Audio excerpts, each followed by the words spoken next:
right now, the defending national championship head coach, Kirby Smart.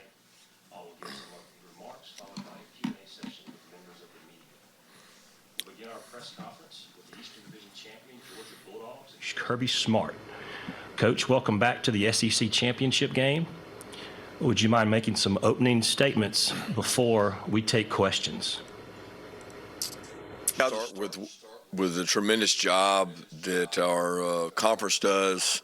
They are really incredible at preparing for this event. It's one of the best games to play in since I've been a coach. It's a great environment, and I think they do a tremendous job. Proud of our team, what they've done to get to this point and get an opportunity to play in this game. It means you've won your division, and that's one of the toughest things to do in the SEC. A lot of respect for Brian Kelly and the LSU program. What a tremendous job he's done in his first year there, and we're looking forward to the opportunity to play in Atlanta. Members of the media, please utilize the raise hand function on the bottom of your screen for questions. And we'll begin with Anthony Dasher of UGAsports.com. Recording in progress.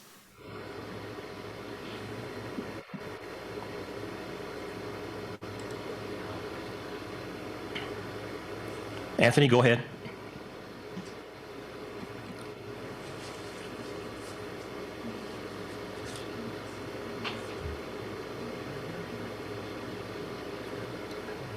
Anthony, if you could unmute your line and ask your question.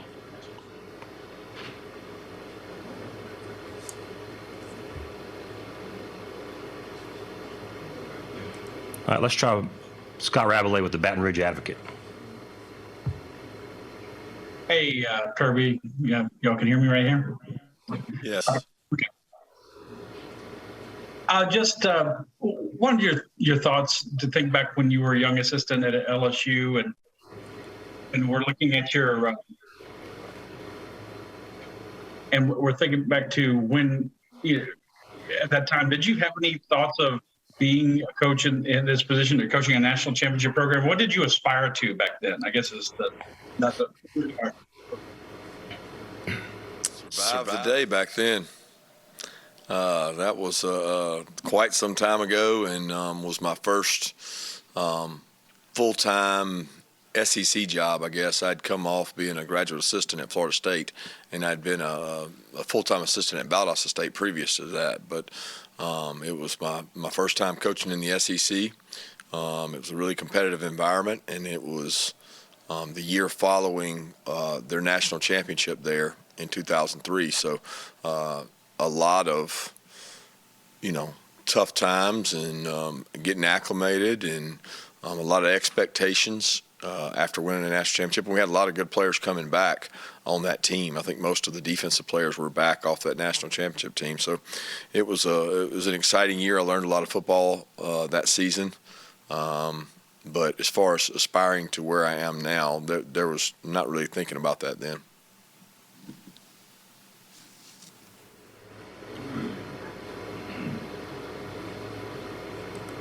Next, we'll go to Zach Klein. Hey, Kirby. Last time we talked to you, you were just starting your preparation and taking a look at LSU on Sunday, Monday. Just 3-4 days later, just anything else kind of stand out when you've had additional days to take a look and break down their film? Yeah, they got a lot of talent, a lot of really fast, athletic players. When you look across the skill level of both sides of the ball for them, they got great size and great speed. They got one of the most physical offensive lines we've played. They're really, really talented in the red area defensive area and red area offense, which we worked on hard yesterday, and then third down as well. They're really they do a great job offensively on third down because they don't get in very many third and long situations.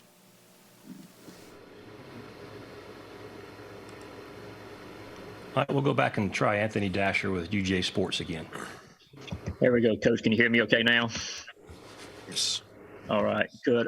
You've talked a lot over the years about the importance of having player-led teams.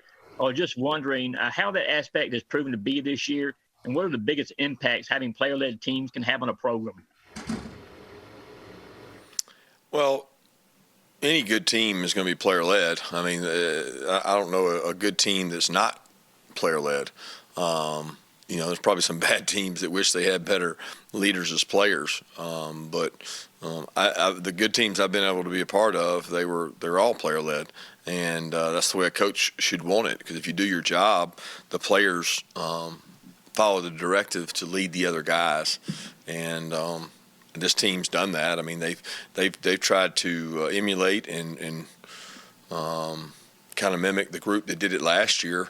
And they saw those guys do it, and they set a standard for them doing it, and they've tried to emulate that. So I think this team's done a good job of being player-led, and they got to continue to do so.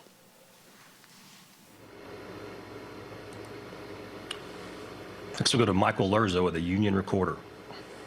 Hey, Coach. Congrats on getting to this point. How big would it be to essentially have home field advantage if you guys end up making the playoffs in Atlanta for that first round? And does that add any to the motivation of winning on Saturday?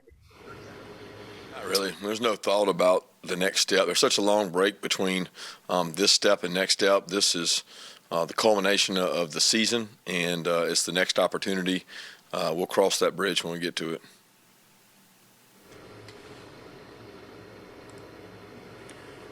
Next will be Dennis Dodd of CBS Sports. Kirby, what science is there to keeping your defensive linemen fresh? Obviously, they can't play every down, but they're so impactful. I think of Jalen's play against Tennessee where he forced the fumble, and that was a big turnover at the time in the end zone. What goes into that to keep those guys, fresh and not wearing out? Well, is the number one thing. It helps to have depth where you can play multiple players and not have a large drop-off. But I don't think anybody in the country would tell you they have enough defensive linemen. It's a rotational position. It requires extreme effort and strain. We sell conditioning all year. We condition multiple times a week, and we tell our kids if you want to be a really good football team, you got to be best conditioned. And best conditioned is not a word. It's a requirement and a strain that you have to put into practice. And we just hope that we've conditioned enough to be at our best in moments like this Saturday.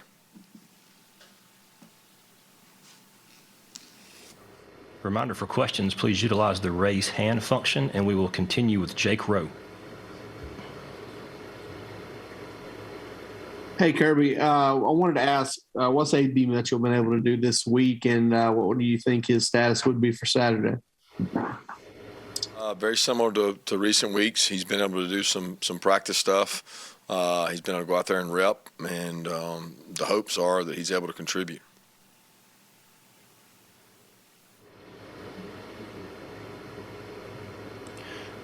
Next we'll go to Michael Scarborough.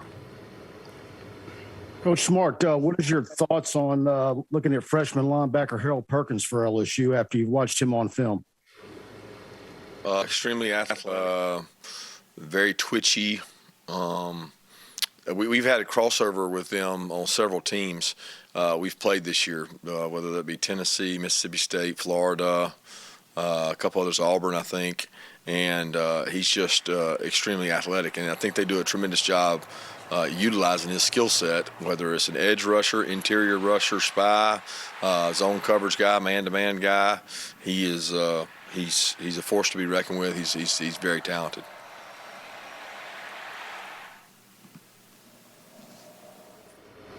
For additional questions for Coach Smart, please use the raise hand function on the bottom of your screen.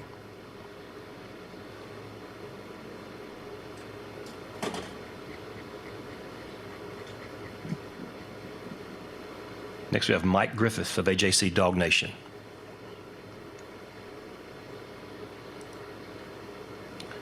Can you guys hear me all right? Yeah. Hey, Mike, go ahead. Okay. Kirby, I just wanted to ask you, we're starting to see all sorts of names pop up, announcing who's going in the portal, who's not. I mean, is there a protocol that your program has established as far as, when guys will announce, or have you already heard from players? Do you have a pretty good idea? I kind of wonder about that sort of new housekeeping item that coaches now have to manage as, part of this new roster management. Yeah, we're really focused on LSU, Mike, to be honest with you, and that's where our concentration is, and we'll deal with that when the time comes.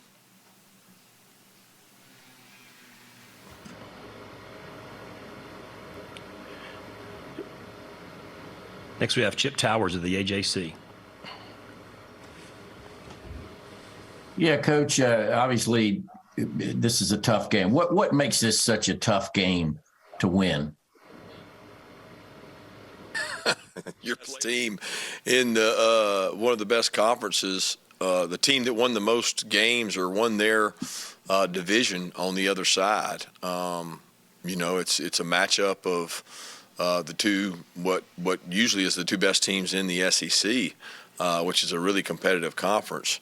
So it's a championship game. It's a lot of talent on both sides of the ball, and it's an opportunity to win the conference that has represented so much in college football in recent years.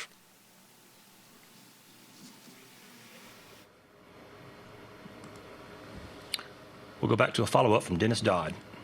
Following up on that, Kirby, if the SEC one day goes to one division like a lot of conferences are doing to match their two best teams, will that make much of a difference in the SEC? You already talked about how tough it is in this game. I don't understand the question. Will it make a difference? How?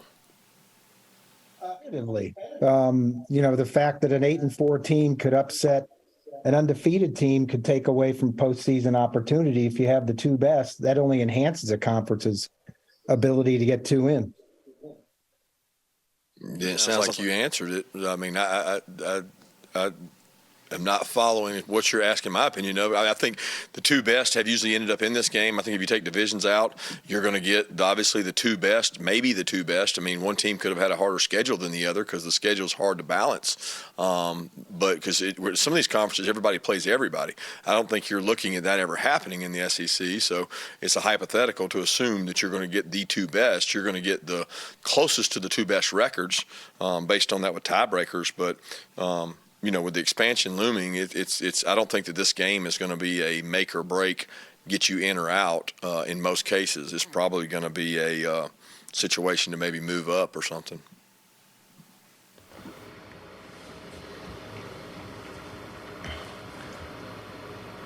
If there are any additional questions, please use the raise hand function.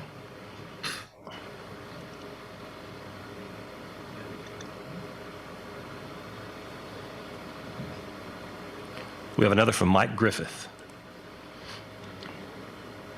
Kirby, there's obviously news today about the expanded playoffs in 2024, last night really, in 2024. And I guess as the seasons have continued to be expanded recently, how is that, or does that play into, how many snaps you play, guys? I mean, is there any saving players? Is there any conscious effort to try to keep guys fresh going into late November, early December, or is the league just too competitive where, you've got to keep your guys out there for, indeterminate snaps?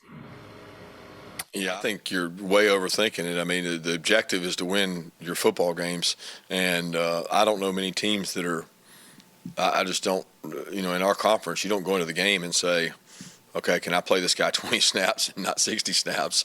I mean, you're practicing every day out of their practice, and you're practicing 30, 40, 50 snaps. A lot of our guys may play more snaps in a practice than they do in a game, and they're going against pretty good competition in practice. So I don't look at the games as I'm trying to not play my guys. I think they earned the right to play the game, and they want an opportunity to go out and play the game, and you're trying to win each and every opportunity, and that means putting the best players out there.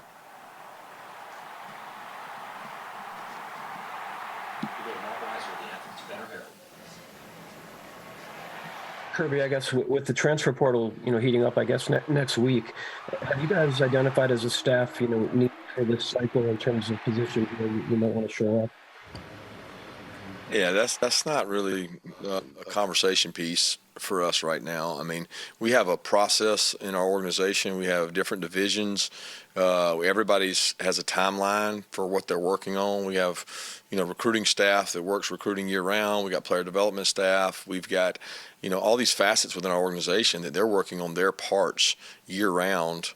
And the most important part right now is our coaching staff and our team preparing for LSU, and that's really where our focus is.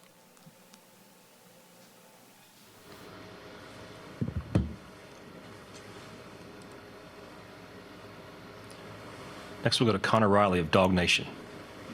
Yeah, Kirby, this is the third time you've matched up with Brian Kelly in that 2017 win and the 2019 home win. How important were those wins for your program and sort of building it into what has become today? Well, I think they were great matches. They were national exposure game. Anytime you're playing Notre Dame, it's not about just Brian Kelly, just about Notre Dame's name across the country. Certainly helps you maybe recruit across the country and become a national brand and play on a national stage.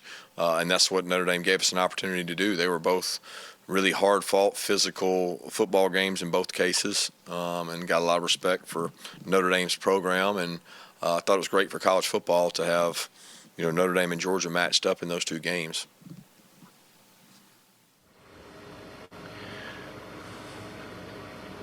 If there are any other questions for Coach, please use the raise hand function on the bottom of your screen.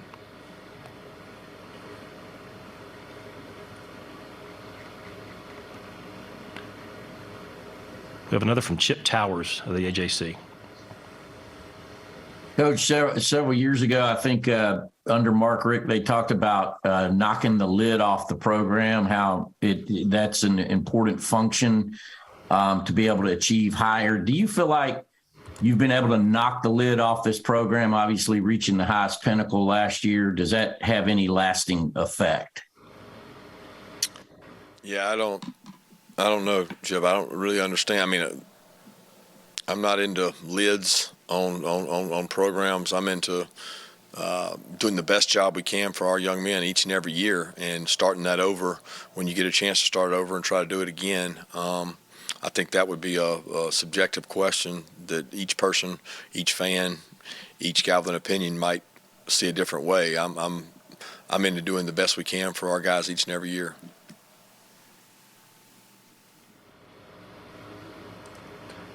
Next, we'll go to Meadow Barrow of the Red and Black. Coach, what mindset do you want your players to have going into this game? And what are some of the things that you've said to them this week in order to prepare them for this weekend? That preparation is the key to any game, and that this is no different than our other SEC games we've had in terms of the differences. We're playing at a neutral site. It's an opportunity to go out there and play, and nobody else is going to be playing in our conference but us. So all your peers get to watch this game. It's one of the most watched games of any football season. And we've talked long and hard about, being at our best when our best is needed. Those critical situations in games that decide games, they'll decide this game no different, whether that's turnovers, explosives, red area, or third downs. Next, we'll go to Wilson Alexander. Hey, Kirby, when you're looking at this LSU team, there's a lot of transfers on this team that it's a big piece of the reason that they're here. When you're scouting them over this week, how much are those transfers standing out? Obviously, you might not have looked at LSU much on film last year, but how much are those guys sort of showing up when you're looking at the film?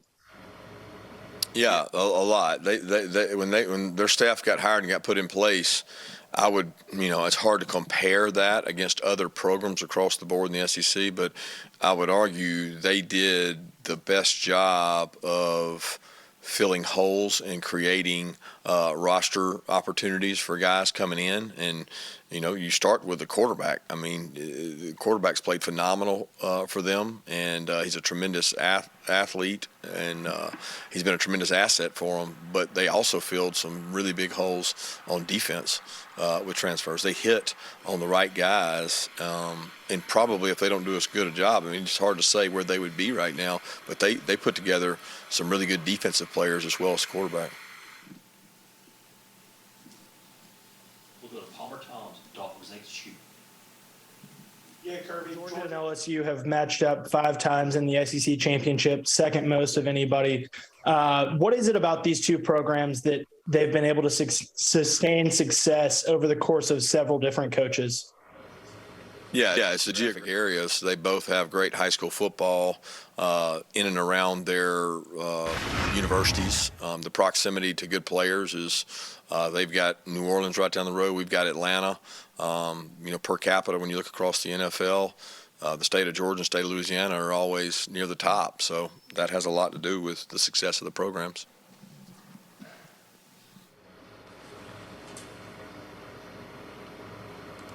Next will be Jordan Hill. Kirby, you were asked earlier about the playoff expansion. Just what are your general thoughts on that coming up and what it'll mean for the sport? I'm not real sure. I think it's only time will tell. I read and see a lot of opinions out there of diminishing regular seasons and length of schedule, length of games and number of games. But I don't think we'll truly know. Just like when we went to the 4-game model, there were a lot of questions involved there too. So it's not something that I've got a huge opinion on right now, especially right now because we're focused on. But in the off season, I think I'll think about it a lot more.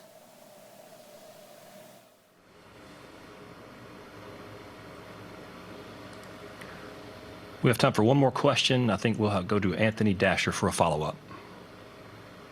Yeah, Coach. As far as at y'all's indoor place, how does the turf there compare to the new turf they put down at the Bends, and how have you guys divided up outside indoor practicing this week? It's very similar. There's a little bit newer model of it there at the Mercedes, but very similar to ours. And we've practiced. We've had some weather, so we've been inside and out each day, but mostly inside.